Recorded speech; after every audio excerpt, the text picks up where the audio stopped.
Hello students, welcome to group 5। इस lecture में हम सोल्व करेंगे चैप्टर 2 की एक्सरसाइज का 27वां क्वेश्चन।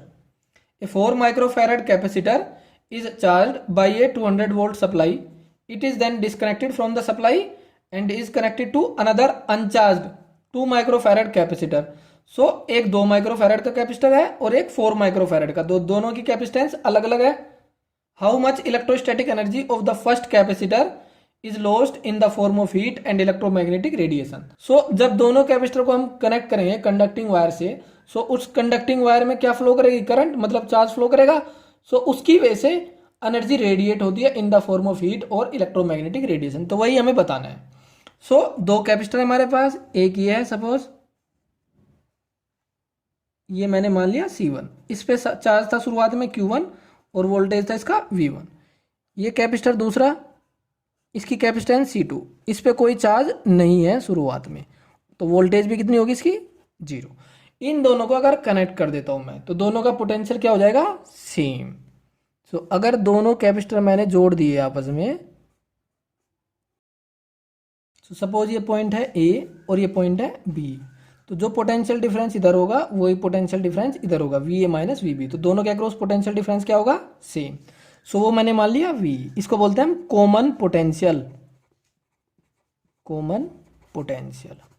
सो अगर ये कॉमन पोटेंशियल आ जाए तो इस पे चार्ज आ जाएगा और इस पे चार्ज आ जाएगा, तो फाइनल एनर्जी निकल जाएगी, या फिर V निकल आए तो फाइनल एनर्जी निकल जाएगी दोनों कैपेसिटर्स की, और इनिशियल में से फाइनल घटा देंगे तो एनर्जी लॉस आ जाएगा। सपोज इस पर जो चार्ज है वो कितना? Q1 डैश, और इस पर चार्ज है Q2 डैश। अब जो टोटल चार्ज रहेगा सिस्टम का वो सेम रहेगा। So Q1 plus Q2 equal to Q1 dash plus Q2 dash. Q1 कितना? C1 V1, और Q2 कितना दे रखा? 0। Q1 डैश C1V और Q2 डैश C2V। सो यहाँ से V की वैल्यू क्या आ गई? C1V1 upon C1 plus C2। ये आ गया पोटेंशियल, कॉमन पोटेंशियल। ओके, अब फाइनल एनर्जी क्या हो जाएगी?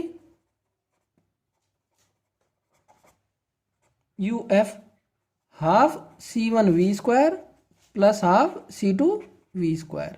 सो एनर्जी लॉस क्या हो जाएगा? Delta U initial minus final. Initial energy कितनी? Half C1V1 square. एनर्जी कितनी initial? Half C1V1 square minus half C1V square plus half C2V square. So half C1V1 square minus, इसमें से V square by 2 common, C1 plus C2। So V की value अगर मैं यहाँ put करता हूँ, सो ये आ जाएगा half C1V1 square minus C1 square V1 square upon C1 plus C2 whole square, C1 plus C2 by 2। C1 plus C2 से एक C1 प्लस C2 कैंसिल। सो अगर इसको सोल्व करेंगे तो ये आ जाएगा half C1V1 square minus C1 square V1 square upon 2 C1 plus C2। इसमें से C1V1 स्क्वायर बाई 2 कॉमन लेके अगर सोल्व करेंगे, सो ये आ जाएगा half C1 C2 upon C1 plus C2 V1 square. अब हमें C1 भी पता है, C2 भी पता है और V1 भी पता है, तो वैल्यू पुट करके हम सोल्व कर लेंगे। तो यहाँ कर लेते हैं हम सोल्व। हाफ C1 की वैल्यू 4 माइक्रोफैरड, सो 4 इंटू 10 की पावर माइनस 6। C2 कितना? 2 microfarad, 2 into 10 to the power minus 6 upon C1 plus C2 6 microfarad, so 6 into 10 to the power minus 6 into V1 square. Voltage कितनी है? 200, सो 200 का स्क्वायर। सो अगर इसको solve करेंगे so value आ जाएगी हमारी 2.67 into 10 to the power minus 2 joule. So इस question में एक कैपेसिटर चार्ज था और एक कैपेसिटर था अनचार्ज। इन दोनों को कनेक्ट करने से जो एनर्जी लॉस होती है वो बतानी थी। ऐसा भी हो सकता है जनरली कि दोनों कैपेसिटर पे शुरुआत में चार्ज हो, उन दोनों को जोड़ने से कितनी एनर्जी लॉस होगी। तो अगर इस टाइप का क्वेश्चन आ जाए तो आप लोगों को इसी मेथड से सोल्व करना है। हालांकि इसके फॉर्मूले का डेरिवेशन भी कर सकते हैं हम, जैसे मैं अभी करके दिखाऊंगा, लेकिन वो सिलेबस में नहीं है तो आप लोगों को देखने की जरूरत नहीं है। लेकिन अगर आपको कंसेप्चुअल क्लैरिटी चाहिए और ज़्यादा तो आप इस डेरिवेशन को देख सकते हैं जो मैं अभी करने वाला हूँ। ओके, तो सपोज हमारे पास दो कंडक्टर है, एक ये और एक ये। जनरल कंडक्टर्स ले लिए मैंने।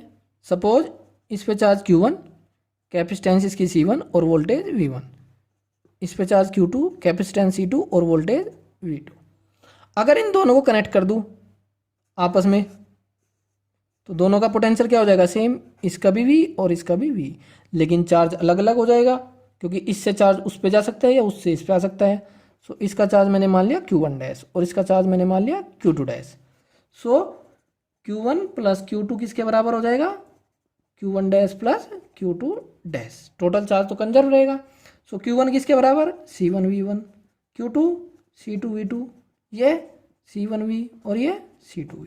सो यहाँ से V आ जाएगा C1 V1 plus C2 V2 upon C1 plus C2। इसी को बोलते हैं कॉमन पोटेंशियल। ओके, अब जो इनिशियल एनर्जी है सिस्टम की वो कितनी, हाफ C1 V1 स्क्वायर इसकी plus half C2 V2 square इसकी, ये है इनिशियल एनर्जी। फाइनल एनर्जी क्या हो जाएगी इस सिस्टम की, half C1 V square plus half C2, इसका पोटेंशियल भी वही। तो अगर इनिशियल में से फाइनल घटा दूं तो क्या आ जाएगा, energy loss. So delta U energy loss UI minus UF, तो ये हो जाएगा half C1 V1 square plus half C2 V2 square minus half C1 V square plus half C2 V square. Okay, so इसमें से half common ले लो, C1 V1 square plus C2 V2 square minus यहाँ से V square common ले लूँ तो ये आ जाएगा C1 प्लस C2। अब अगर V की वैल्यू यहाँ पुट करता हूँ मैं और सोल्व कर देता हूँ इसको, तो ये आ जाएगा half C1 C2 upon C1 plus C2 V1 minus V2 whole square.